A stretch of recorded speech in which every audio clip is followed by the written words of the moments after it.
Municipal కార్యాలయంలో ఓ మహిళ town planning అధికారిని నిలదీస్తుంది. టౌన్ ప్లానింగ్ అధికారి కౌన్సిలర్కు చేతులు తడపకపోవడంతో నిర్మాణాన్ని కూల్చివేశారు. 30 సంవత్సరాలు కష్టపడి వచ్చిన ఇన్సూరెన్స్ డబ్బులతో నిర్మించుకుంటున్న చిన్నపాటి రేకుల రూములను కూల్చివేసి నేలపాలు చేశారని బాధితురాలు ఆవేదన వ్యక్తం చేస్తుంది. సామాన్యుడికి ఒక న్యాయం, డబ్బులిచ్చి అక్రమంగా నిర్మాణాలు చేపడుతున్న వారికి ఒక న్యాయమా అని సంబంధిత అధికారిని బాధితురాలు నిలదీస్తుంది. మేడ్చల్ పట్టణంలో కోకొల్లలుగా అక్రమ నిర్మాణాలు ఉన్నాయని, వాటిపై ఎలాంటి చర్యలు తీసుకున్నారని టౌన్ ప్లానింగ్ అధికారిపై మండిపడింది. నిజాయితీ గల అధికారి అయితే మున్సిపల్ పరిధిలో అక్రమ నిర్మాణాలపై ఇదే రకంగా చర్యలు తీసుకోవాలని సవాల్ విసిరింది.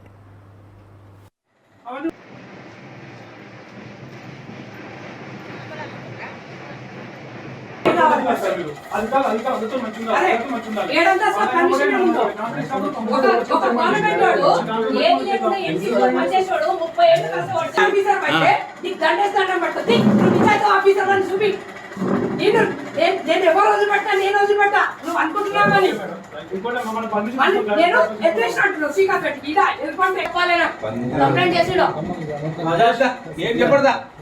చెప్పడా చెప్పకుండా చదువుతాను నేను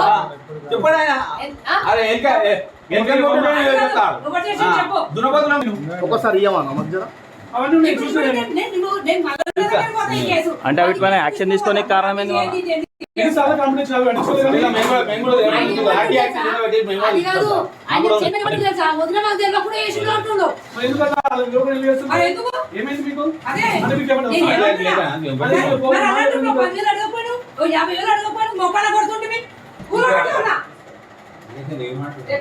పైసలు పెట్ట పని అయిపోతుండే శ్రీకాంత్ రెడ్డి పెద్ద దొరికిందా చెప్పిన పైసలు పెట్టాలా కాదు. నేను ఒక మాట చెప్పిన, నీ పిల్లలు నువ్వు నిజాయితీ వర్క్ చేస్తున్నావు.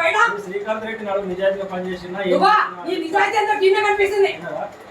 ఎంత నిజాయితీ చేసినా ఒక్క రోజులో ఎవరు కూలగొట్టారు? ఒక్క రోజులో ఎవరు కూలగొట్టారు?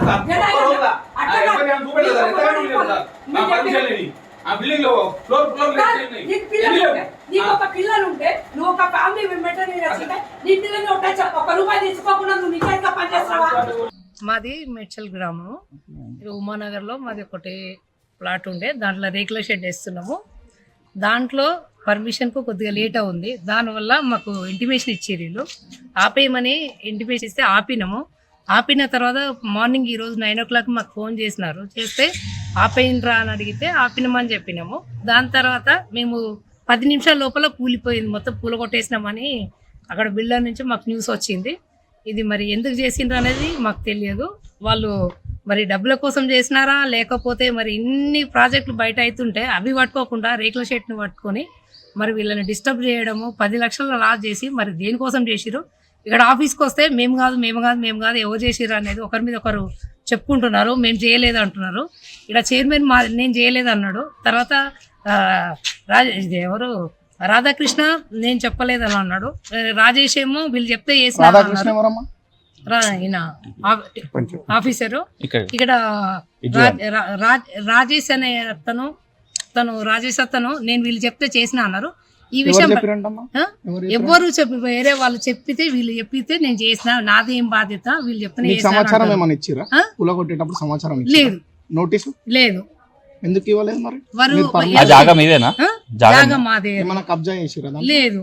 అది అన్ని రకాలుగా ఎల్ఆర్ఎస్ కానీ ప్లాట్ లోపలికి 8 ఫీట్ల లోపలికి మేము కన్స్ట్రక్షన్ రేకుల షెడ్ వేస్తున్నాము. దానివల్ల ప్రాజెక్టు కొద్దిగా ముందు తొందరగా పని వాళ్ళు ఎక్కువ వచ్చేసరికి తొందరగా అయింది. దానివల్ల మాకు ఇంటిమేషన్ ఇవ్వకుండా కూలగొట్టేసినాక మాకు బిల్డర్ ఫోన్ చేసి చెప్పినారు.